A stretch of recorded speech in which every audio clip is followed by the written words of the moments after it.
still talking about how language reflects the core values of the speakers, right?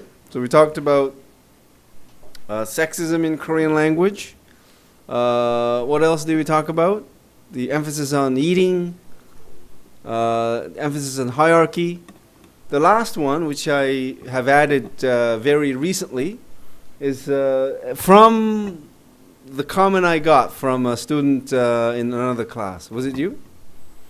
And it's this, sort of nationalism / anti-communism, because what do we call Korea? Sorry. You know how we use the term Korea to refer to South, I mean, you know, although, oh, did you have a comment to make? No, because you asked, like, what Korea. I mean, we use the term Korea generically. I mean, obviously there's South Korea and North Korea, and there are also official names, right? Republic of Korea, and in North Korea, DRPK, Democratic Republic of Korea, right? But we just simply call Korea to refer to ourselves, and also Korean to refer to ourselves. So that is in total, I don't know if we should call it disrespect, but just lack of recognition, right, of the other Korea. Okay, so that's so Christianity is 기독교, right? But Protestant Christians refer to themselves 기독교인, or they refer to their religion as Christianity rather than Protestant Christianity. So they like to use their brand of Christianity as representing the whole of Christianity. So that is the same kind of tendency that you find with South Koreans referring to themselves as Koreans instead of saying, let's say, South Koreans. So I think this is a good sort of example. Okay, I'll just talk about this. Korean language is one of the 11 most spoken languages in the world, spoken as the first language by more people than French. Isn't this really surprising to like all of you, that it's more popular than French in terms of, you know, the number of people who speak it as the first language, right? There are about 80 million Korean speakers. 49, actually it's more like 50 million Korean speakers in South Korea, and 23 million speakers in North Korea, and also 7 million expatriates. Okay, so that makes the total 80 million Korean speakers all over the world. Okay.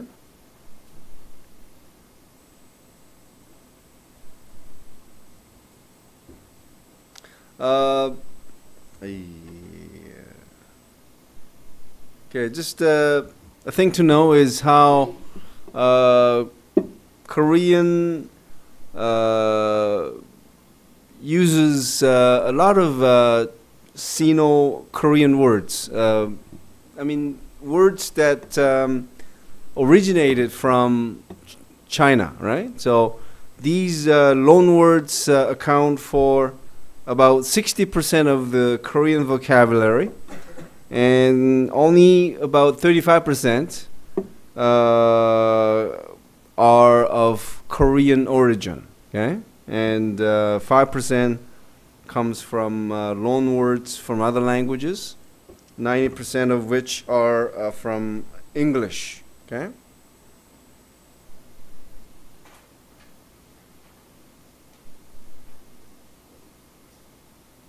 So one thing which you should all know is, Hangul is recognized as one of the simplest and yet most sophisticated languages in the world. It's something that is quite well known, right now, and it even has a prize named after the inventor, not really the inventor, King Sejong. I mean, we could easily mistake him for having invented the writing system, but he actually commissioned scholars to come up with a writing system that is easier than the Chinese, right? And I think there was a very popular drama, right, based on his life. How many of you have seen that drama? Was it good? So how'd you could speak Korean? Yeah. Now, who could text messages in both Korean and your native language? Hands up. Okay, so why do I get this feeling that, okay. Did you say you could? So which one is easier, Korean or English?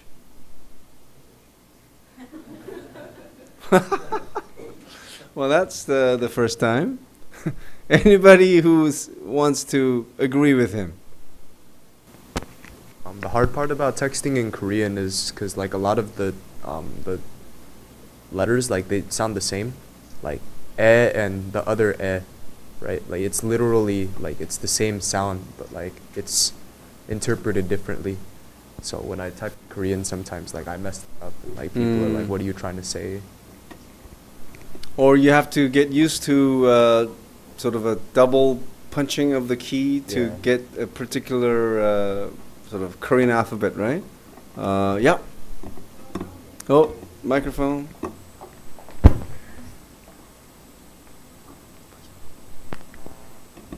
Well, I think it depends a little on what type of keyboard you use, because Koreans, they have two keyboards.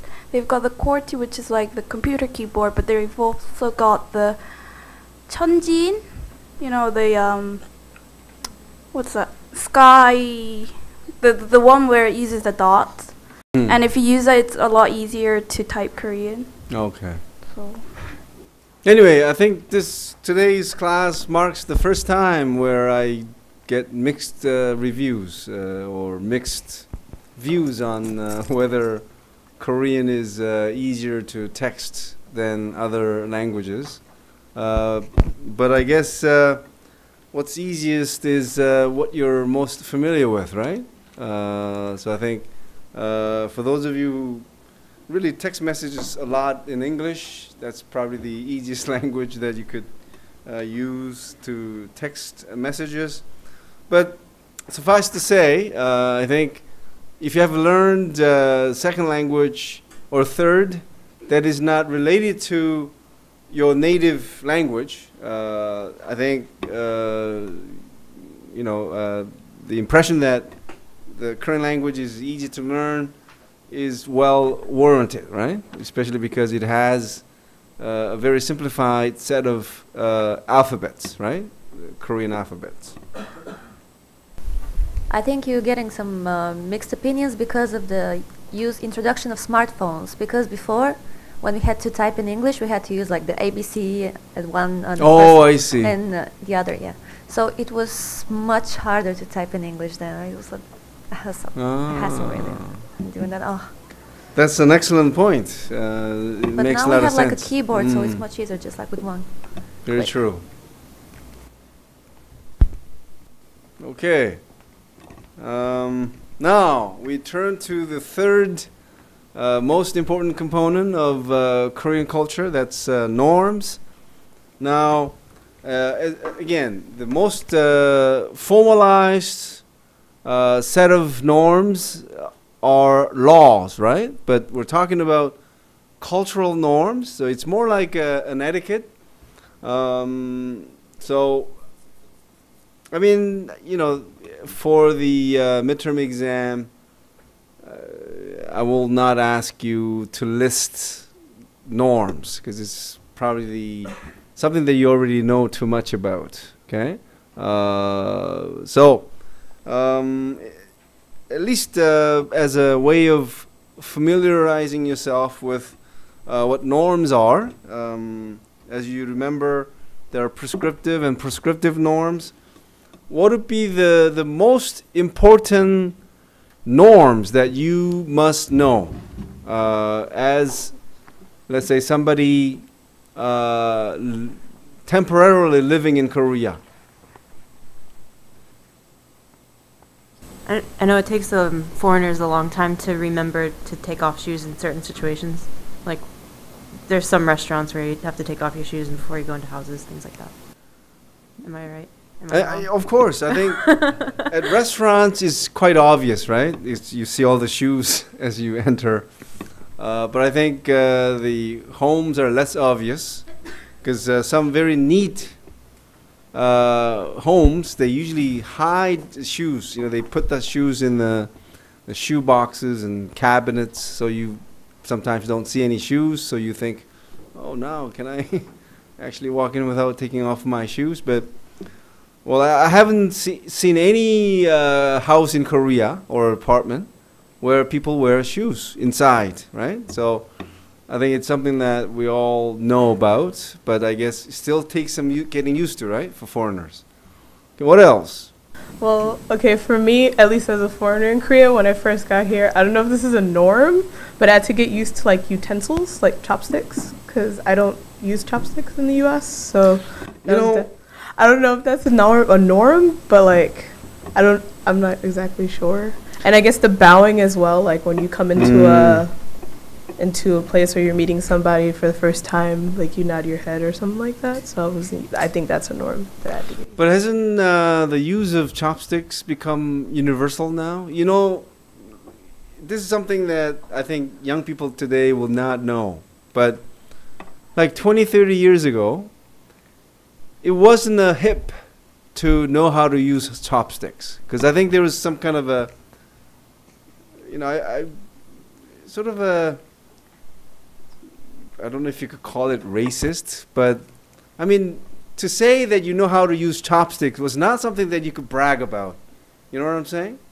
But now, as a cultured person, not knowing how to use chopsticks, you'd be more embarrassed than other way, right? But before, it was perfectly okay to say, I don't know how to use chopsticks, and nobody was embarrassed about it. But now, in the same circumstances, at a Japanese, Chinese, or Korean restaurant, if you say that you don't know how to use chopsticks, one could easily feel embarrassed now, right?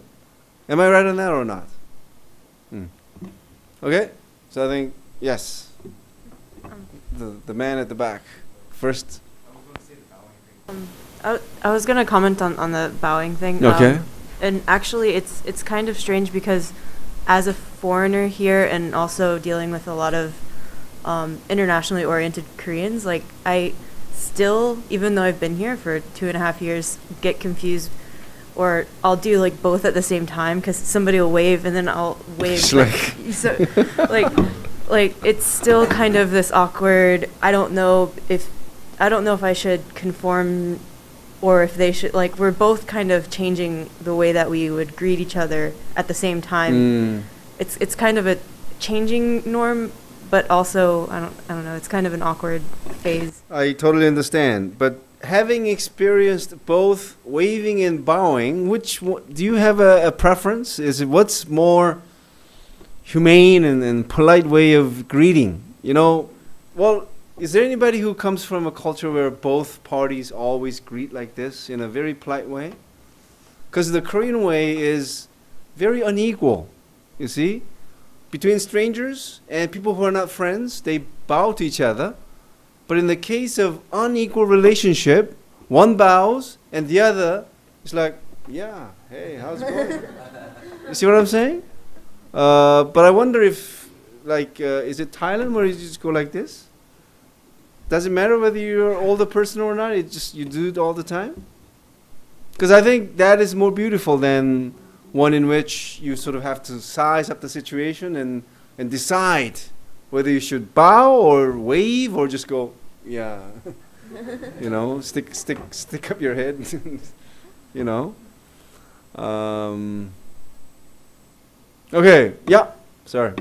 Well, first off with the chopsticks, because I have a couple family members who can't use chopsticks, and we go out quite often. I actually bought them the baby chopsticks and mailed them home so they could learn, because I know they're kind of embarrassed every time we go out and they have to ask for a fork. So I'm hoping that helps them. But for me, with the norms, something I have to consciously think about every time is when I'm giving something. I was told you have to use both hands, and when you get something, you're supposed to use both hands as well. And so I'm not sure if it's under every circumstance. So I just make sure I make conscious effort to do it under every circumstance, even if I'm like giving money to a cashier or something. I just make sure I use both hands, because that way it's just easier for me to practice the habit, I guess. But that's something I have to consciously think about every time. Okay. Now, students at Nanjing University, do you have to use both hands when you pass on an object all the time? Or only to someone older or someone of higher social status?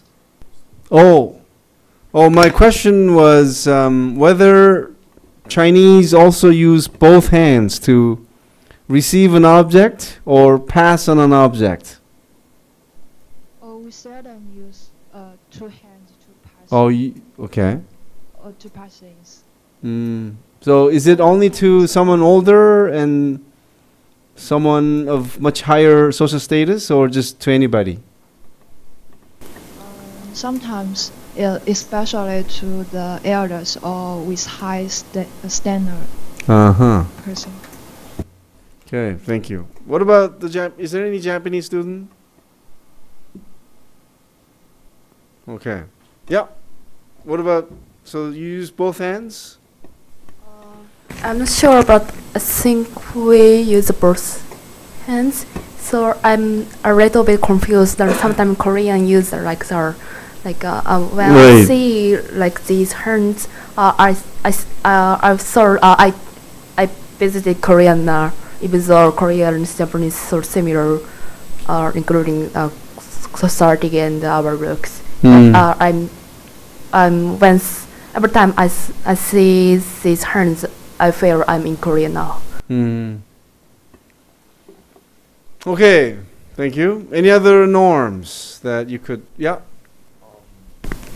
Like, I don't know if this is like a norm or not, but like handshakes, like, cause in America, like we have different kinds of handshakes. Like among friends, it's just kind of like a slap kind of thing. Like, you know what I'm talking about? Yeah. I mean, but also. And then.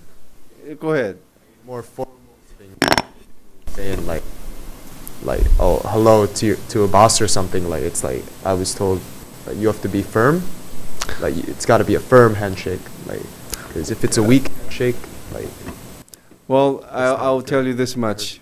Especially for men, right? Firm handshake is a must, no matter what culture you belong to. But as far as handshake is concerned, it's more polite to use both hands for younger person or someone of subordinate sort of a status. Just in Korea though, like I heard, I noticed that like people generally use both hands. If it's like somebody older than them or something, like if it's a hyung or something, like they use both hands here in Korea, or even if it's somebody like 2 years older than them or something. And of course, I think even in the West, right, you sometimes use both hands if you really wanna shake somebody's hand with warm-hearted openness or affection, right? Like, generally speaking, from my own observations, I'd say that Korean norms are very deeply interwoven with hierarchy, like in all spheres of social interactions, like from greetings to, let's say, table manners. Like, you never eat before your superiors, you never raise your glass before them or show them like the bottom of your glass, and everything like this. It is so like strongly hierarchical compared to Western culture. That's a very good point. I think the etiquette. I mean, if we could sort of just say that in many ways, cultural norms are different expressions of etiquette. I think many of the norms you're familiar with, they are based on sort of relationships, which in turn are based on sort of different statuses and hierarchical relationships, right?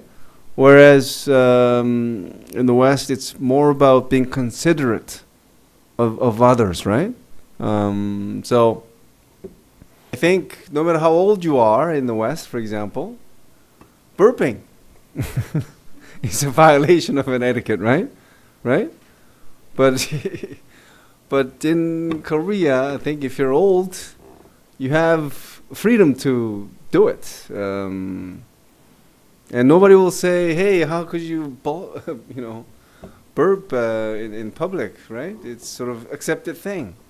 So, as you get older in Korea, you have a lot of freedoms to do things. I'm saying this half jokingly, but anyway. Any other norms?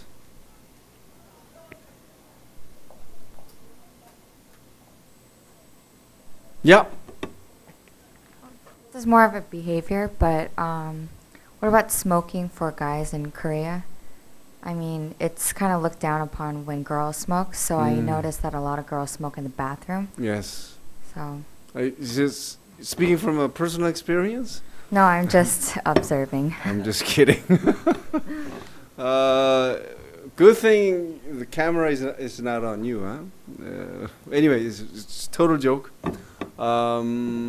Definitely true, right? I think men have no hesitation to smoke in public, but for women, I think you do sometimes see women smoking on the street, and I think they sort of are courageous in the sense that they know that they're getting all these stares, right? Because they are women who smoke, right? Any other examples? Okay, I'll just show you what I have.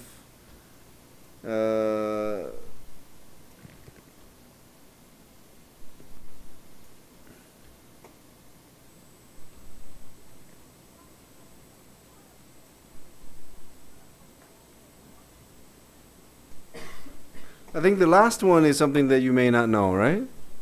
When you are toasting, right? It's sort of a Korean thing, not to raise your cup higher than the ones who are older than you. So you consciously lower your cup so that it hits the lower part of the cup of someone who is older than you.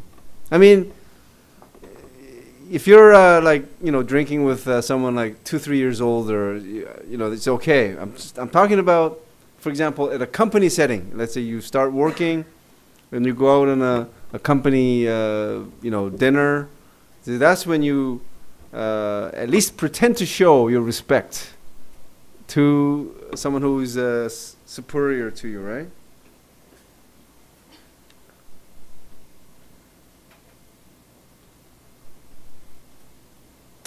Public display of affection is sort of still frowned upon, isn't that?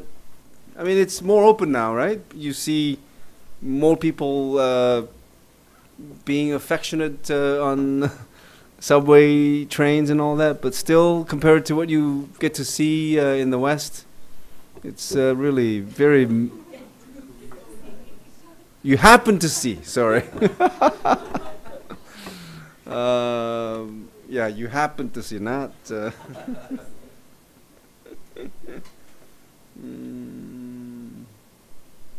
I think this is also a very important one, before I get to you. Have you ever seen any Korean women like laughing or yawning without covering their mouth?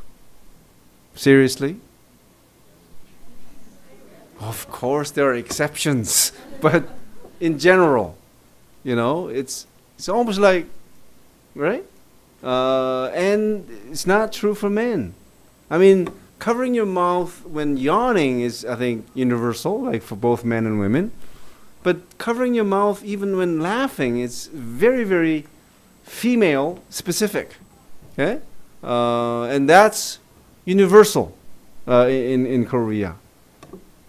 Yeah. I was just turning sideways or drinking. What's that about? Oh, I guess you like drinking, huh? Well, it's a Korean thing. Okay, it's like this. If someone is sitting right in front of you, and that person is, I'm not talking about when you go out on a date and your date happens to be 3-4 years older, you don't turn sideways. We're talking about someone like your father like age person, okay, much older person, or professor, okay. So you would like just turn your head sideways like this and drink.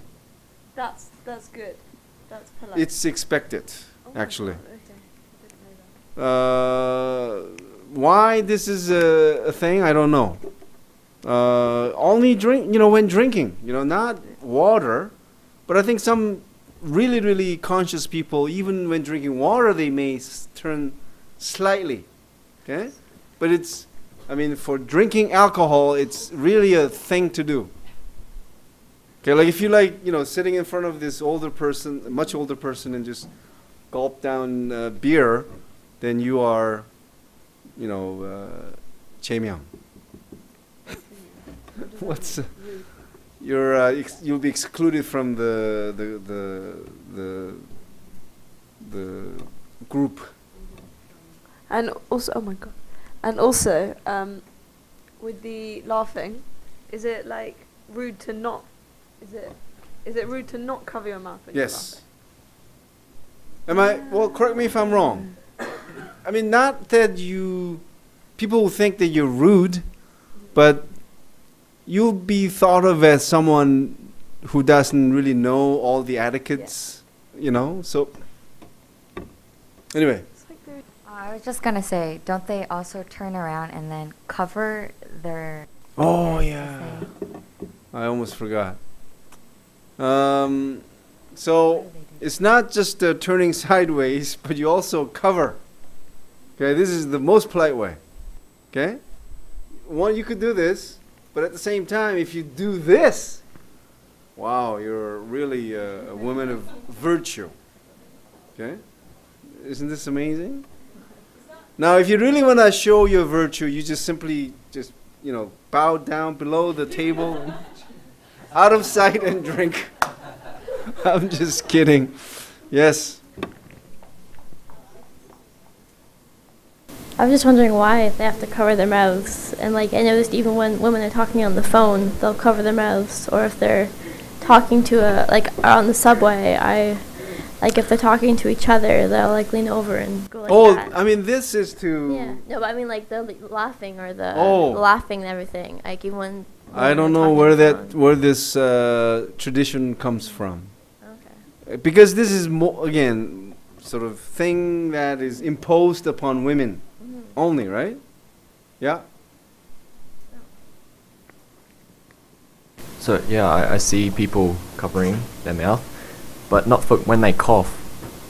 Oh, they just cough everywhere. So that's amazing. They can hide their laughter, but they can spread germs everywhere. Okay. Well, I have an idea for that. I think it's because the peninsula has been cold-free for the last 2,000 years.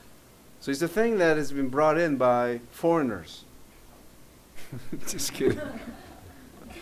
Yeah. I do have a question though about there's all these rules and it seems like they're very specific and situation specific. I know that in the States, in some of the Bible Belt southern areas, there's cotillion that teaches you how to act properly. Is there an equivalent in Korea, or do people just are they just born with this knowledge? No, they're taught at home. You know, like from very early on, I think parents teach them to be nice, you know, to behave, right? And all these norms are really taught. So if they see their daughter like yawning or laughing without covering their mouth, I think they will be sort of told to do, sort of told to cover their mouth. Or if they just watch television, right? They sort of subconsciously internalize these expectations and behaviors. So that's why television has always been, sort of counted as one of the most important socializing agencies, right? That's why TV has a very important impact. Yes.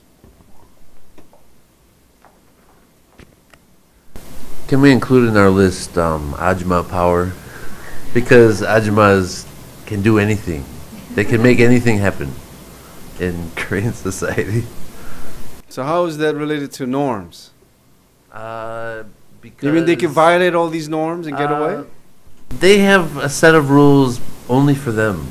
It's very interesting how they're in a league of their own. I don't know how else to describe it. I think as an observer, I see this going on anywhere, everywhere.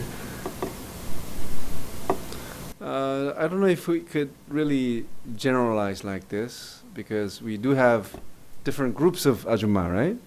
There are Ajumma who are, who know how to behave, right? But then there's a small group of Ajumma who has no sense of civility, who has no sense of morality. I don't want to say morality, but I agree with you that some just have this total sense of freedom to do whatever they please, like cutting in line, right?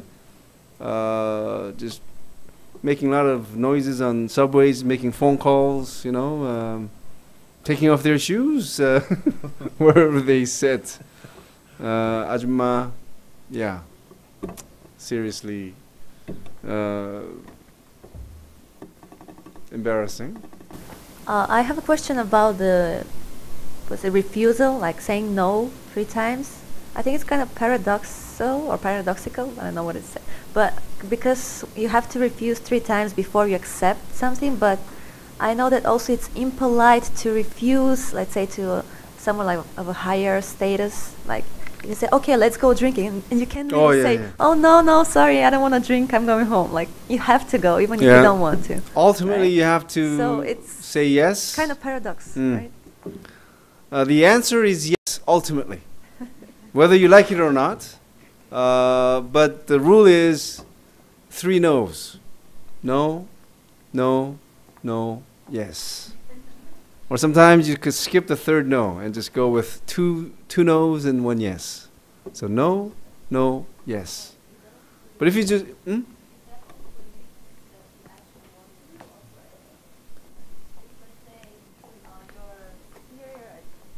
if you're superior, we're going to have we're going to have a meeting like later.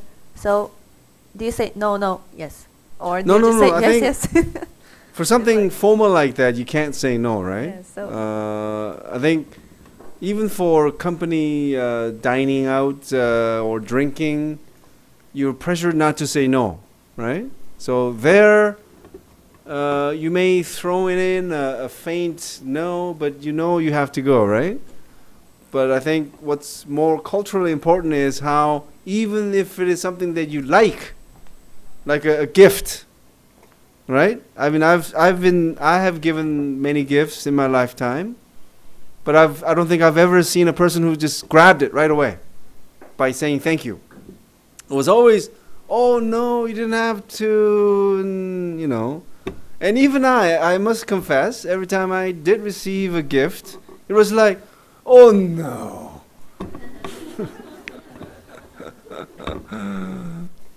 But it's a cultural thing, you just say, oh no. But thank you. Yes. That's not the case when you're eating at somebody else's house though, right? Like at a at a Korean friend's house. Like, no, even there. Let's say you've been starving for 3 days, and you somehow, land at your friend's house, Really? and your friend's mother says, "Oh, you must be hungry. I'll serve you some nice lunch." You still have to say, "Oh, no, I'm okay." really? But then, like, I thought that, like, the ajumas get mad, though, like, if you don't accept the food. Oh, Like- if you don't accept the food, yes. But again, the ultimate, Okay. the so- answer is yes. All right. Sometimes, we live in a very rapid-paced society, right? We do everything really fast now, right? So maybe it's now down to two no's. Just say, do you like to do this? No. Like to eat this? No. But then next is yes.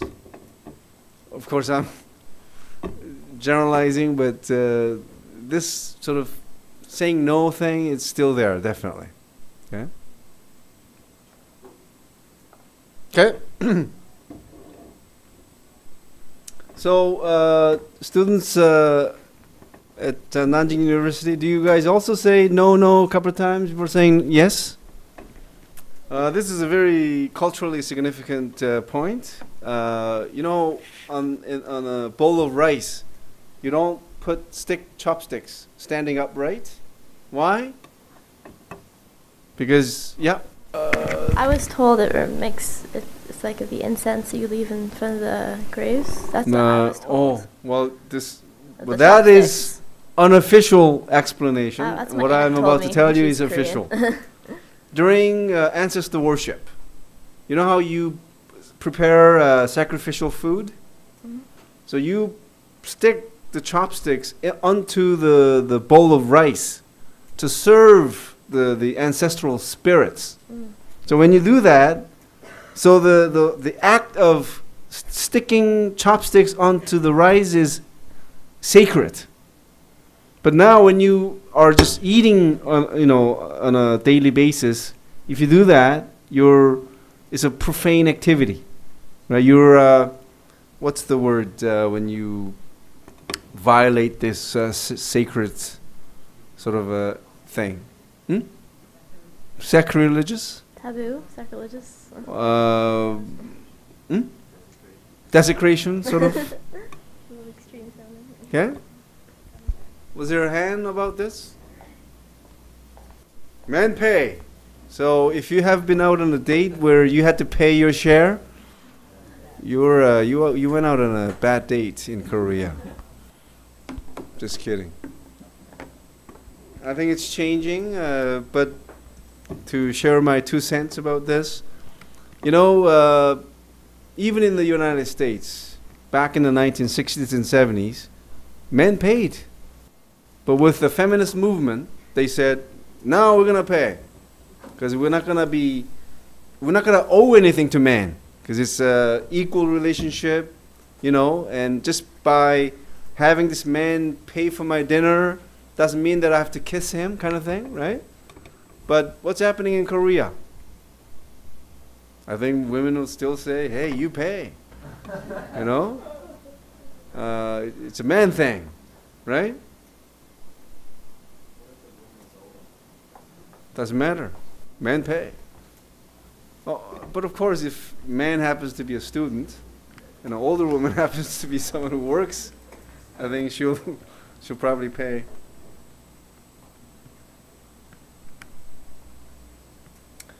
Tipping is now welcomed. Okay, so for foreigners and also Korean students, I do recommend that you at least tip taxi drivers, because they are on a very, they make minimal sort of income. Okay, if you saw so many frowning drivers, that's because they earn so little. For driving like 12 hours a day, they walk away making $10. Yeah. I want to tip someone, and I'm like under the impression it's really rude or unwelcome to tip them. Well, if see, again with tipping, it's always like no, and then they get it. You see. Okay. So don't believe this no thing. Okay, so it's not it's not no, bad ever to tip people. It's never but it's not considered expected rude. like in some other areas. Not at all.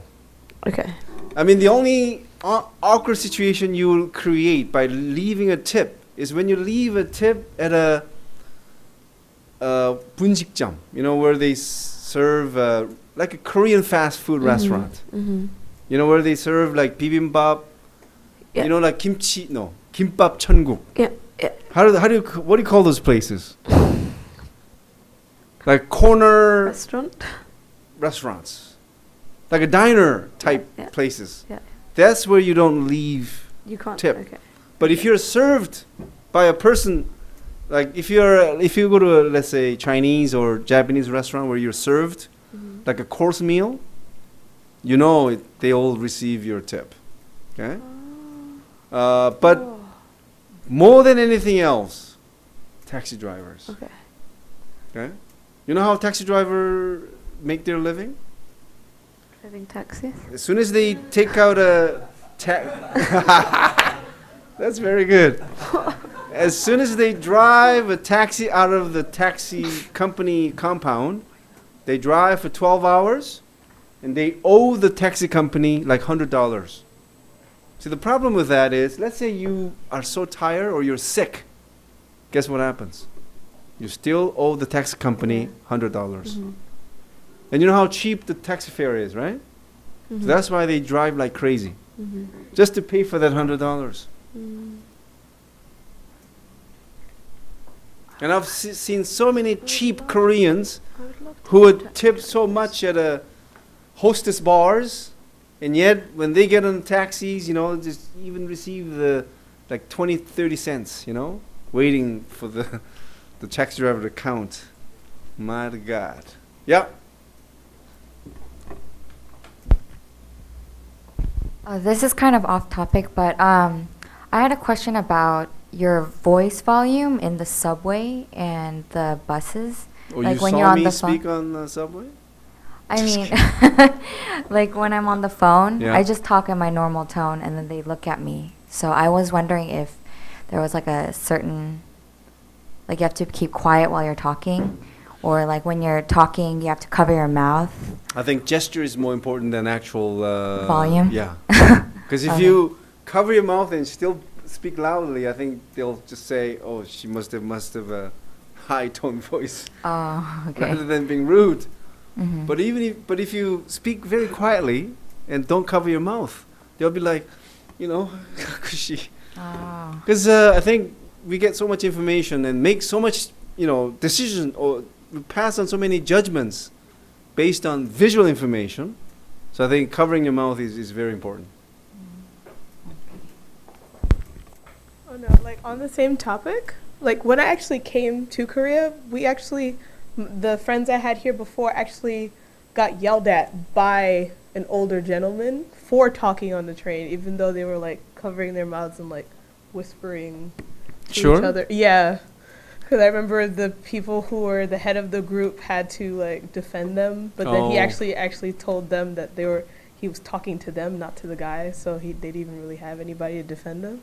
And I'm from New York, so my subways is just like extremely loud and just a lot of noise and people and a lot of things going on. But like in Korea, they literally have like little advertisement, little kids like literally going like this and not being able to talk or anything. So I was like, wouldn't that be a norm in Korea?